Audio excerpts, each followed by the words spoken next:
Good morning, everybody. Please have a seat. It has been increasingly clear in recent months, and we saw some additional reports this morning, that we're facing an economic crisis of historic proportions. And at this defining moment in our nation's history, the old ways of thinking and the old ways of acting just won't do. We're called to seek fresh thinking and bold new ideas from the leading minds across America. And as we chart a course to economic recovery, we must ensure that our government, your government, is held accountable for delivering results. Today, I'm pleased to announce the formation of a new institution to help our economic team accomplish these goals, the President's Economic Recovery Advisory Board. This board is modeled on the President's Foreign Intelligence Advisory Board, created by President Eisenhower to provide rigorous analysis and vigorous oversight to our intelligence community by individuals outside of government, individuals who would be candid and unsparing in their assessment.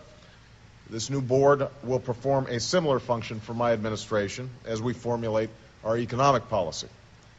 The board will be composed of distinguished individuals from diverse backgrounds outside of government, from business, labor, academia, and other areas, who will bring to bear their wisdom and expertise on the formulation, implementation, and evaluation of my administration's economic recovery plan. The board will report regularly to me, Vice President-elect Biden, and our economic team as we seek to jumpstart economic growth, create jobs, raise wages, address our housing crisis, and stabilize our financial markets. Let me speak to why I think this is necessary.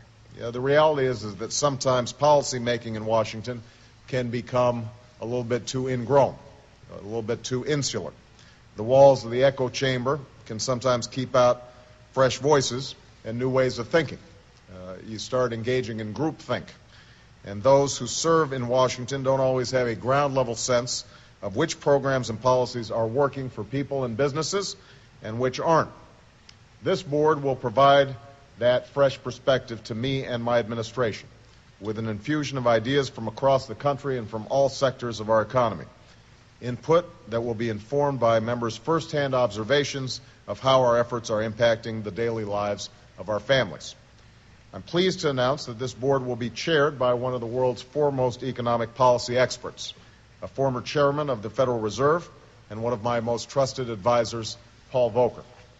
Paul has been by my side throughout this campaign, providing a deep understanding of the financial markets, extensive experience managing economic crises, and keen insight into the global nature of this particular crisis.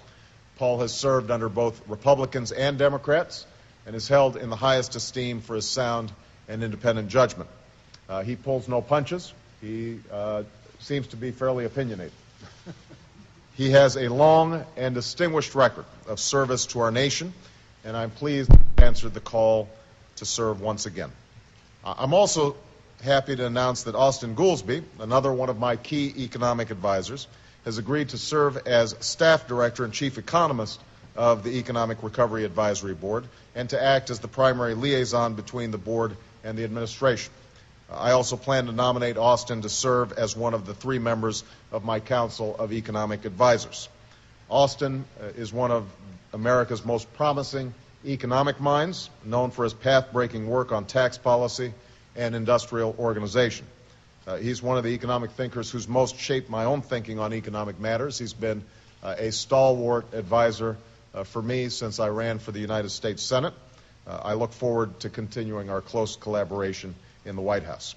I plan to announce the remaining members of the Economic Recovery Advisory Board in the coming weeks, and I look forward to their contributions to our urgent work to rebuild the economy and restore prosperity across America.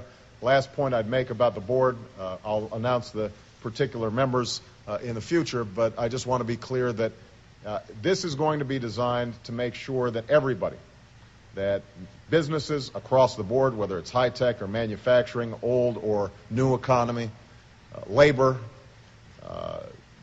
innovative thinkers who may not always subscribe to the conventional wisdom, that they are there to challenge some of our assumptions, to make sure that we are not just doing the same old thing all the time. I can't think of better people than Paul and Austin to help lead that advisory board.